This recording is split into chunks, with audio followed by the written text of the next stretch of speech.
बाबा का ढाबा।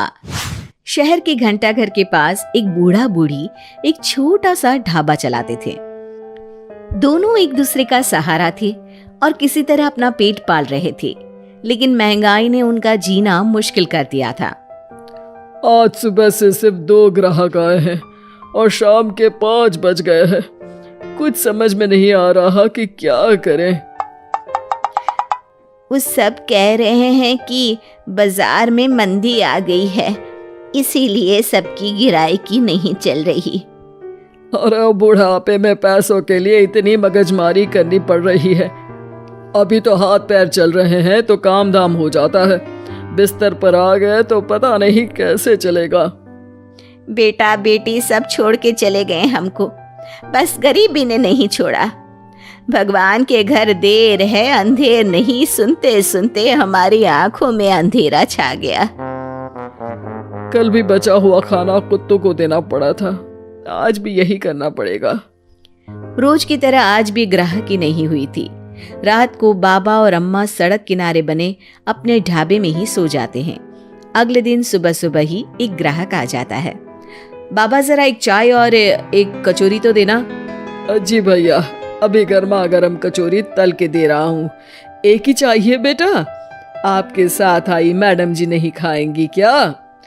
नहीं नहीं, मैं ये सब रोड की चीजें नहीं खाती हूँ, आप इन्हें ही खिला दो। और जल्दी करो ना, रितेश मूवी जाने के लिए लेट हो रहा है। अरे बाबा, लाल चटनी ज्यादा डालना। हाँ। लेकिन उसके बाद फिर पूरे दिन कोई ग्राहक नहीं आता और फिर से सारा खाना वेस्ट हो जाता है। ये सिलसिला कई दिनों तक चलता है और तभी एक दिन एक लड़का वहां अपना मोबाइल लहराते हुए पूछता है, हेलो दोस्तों, कैसे हैं आप सब? ठीक ही होंगे, मैं भी ठीक हूँ। और आज हम हैं किशनगंज के बाबा के ढाबे पर। चलिए देखते हैं कि बाबा क्या क्या बनाते हैं। बाबा, तो आज क्या खास बनाया है आपने? अरे भैया जी, आज ये समोसे बनाए हैं, कितने बांध दूं आपको? हाँ भैया जी, लाल चटनी के साथ बहुत अच्छे लगेंगे, ले लीजिए ना। ये देखिए दोस्तों, समोसे को बांध कर दिखा रहे हैं और ये लाल चटनी को देख के तो मुंह में पानी आ गया। आज तो मजा आ जाएगा, आइए चखते हैं दोस्तों। लड़का समोसा चखते ही तारीफों के पुल बांध देता है। वाह वाह वाह, मजा आ गया, इतना अच्छा समोसा मैंने तो कभी नहीं खाया। आपको यहाँ जरूर आना चाहिए और ये समोसा जरूर खाना चाहिए। और एक चीज, ये देखो, ये रोड साइड पर इनका ढाबा है, इनकी हेल्प तो होनी ही चाहिए। अच्छा, वैसे और क्या क्या बनाते हैं आप? बेटा, पराठे मैगी सब बनाते हैं। वाह वाह, इतना अच्छा खाना बनाते हो, बहुत भीड़ होती होगी। अरे नहीं बेटा, कोई नहीं आता हमारे ढाबे पे, पैसे पैसे को तरस गए हैं। अरे आप रो क्यों रही हैं? रोइए मत, क्या हो गया है? अरे बेटा, कुछ बिकता ही नहीं है, आधे भाव में चीजें बेच रहे हैं, प्यार से बना रहे हैं, फिर भी। तो आप दोनों ही हैं? कोई बच्चे बच्चे नहीं है क्या आपके? अरे बेटा, जो है वो हमें छोड़ के कहीं चला गया है, उसके कारण ही हमें ऐसे दिन देखने पड़ रहे हैं। जो थोड़ा बहुत पैसा हमने इस ढाबे से बनाया था, वो सब लेकर भाग गया था। ओह, देखिए आप चिंता मत करिए, मैं आपका वीडियो सोशल मीडिया पर डालने वाला हूँ और फिर देखना कितनी जल्दी लोग आपकी मदद के लिए आगे आएंगे। वो लड़का अपने कैमरा से बाबा के ढाबे का वीडियो बनाता है और सोशल मीडिया पे शेयर कर देता है। वीडियो बहुत तेजी से वायरल हो जाता है और कुछ ही घंटों में वीडियो में दिए अकाउंट में करीब 1 लाख रुपए जमा हो जाते हैं। लड़का अगले दिन फिर ढाबे पे जाता है। बाबा, आप रोइए मत, पब्लिक ने आपका सारा दुख दूर कर दिया है, आपके खाते में 1 लाख रुपए आ गए हैं। अब टेंशन लेने की कोई बात नहीं है, टेंशन भूल जाइए और मजे कीजिए। अरे बेटा, तुम्हारा हम कैसे धन्यवाद करें, तुम्हारे कारण इस दुकान पर आज इतनी भीड़ लगी है, वरना हम दोनों ने तो उम्मीद ही छोड़ दी थी। हरा जुग जुग जियो बेटा, तुमने आज एक गरीब का भला किया है। भगवान तुम्हें बहुत तरक्की देंगे।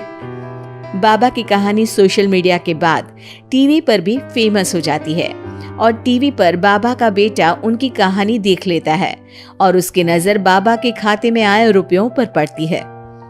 1 लाख रुपया, वो भी एक दिन में? अरे ऐसा ही चलता रहा तो ये दोनों तो करोड़पति हो जाएंगे और मैं ऐसा ही रह जाऊंगा। लगता है यही समय है इनके पास वापस जाने का। 2-3 इमोशनल डायलॉग चिपका दूंगा, दोनों मान जाएंगे। और ये देखकर बाबा का बेटा उनके पास वापस चला जाता है। अब बाबा मैं आ गया बाबा, अब मैं आ गया हूँ, आप चिंता मत कीजिए, मैं आपकी पूरी मदद करूँगा। अब तो मेरी आंखें खुल गई है बाबा। अरे बेटा, कितना याद करते थे तुझे मेरे लाल। अपने बूढ़े माँ बाप को छोड़ के अब कहीं मत जाना। अरे नहीं नहीं माँ, तब तो मेरी मजबूरी थी, लेकिन अब नहीं, मुझे माफ कर दीजिए माँ बाबूजी। बाबा काफी नरम दिल के इंसान थे और बेटे के आने की खुशी उनके लिए पैसों से कहीं ज्यादा होती है। वो अपने बेटे को माफ कर देते हैं। बेटा, हम तो कुछ साल में बचेंगे भी या नहीं कोई भरोसा नहीं, लेकिन तू मेहनत करके ये ढाबा चलाना, और इसलिए आज से मैं ये ढाबा और ये पैसे तेरे नाम करता हूँ। अब हमारी तो उम्र हो गई है, अब तू काम करना और हम घर बैठकर खाएंगे। ये कहकर बाबा सारा पैसा अपने बेटे को दे देते हैं और आराम से अपनी पत्नी को लेकर अपने पुराने घर चले जाते हैं। ढाबे पर काफी भीड़ बढ़ती है। कुछ दिन में ही बेटा काफी पैसे कमा लेता है। एक दिन जब व्लॉगर लड़का वहां पहुंचता है तो देखता है ढाबा बंद है।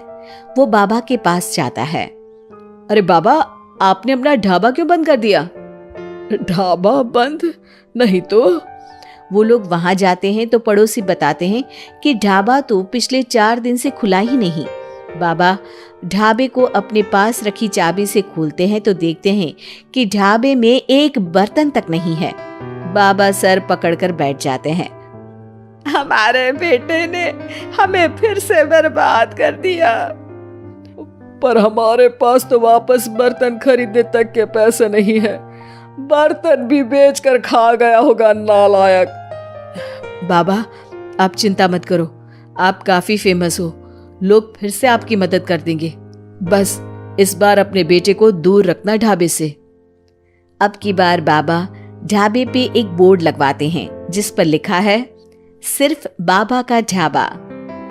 ये सिर्फ क्यों लिखवाया है जी? ताकि अपने बेटे को पता चले कि ये सिर्फ उसके बाबा का है, उसके लिए अब यहाँ कोई जगह नहीं।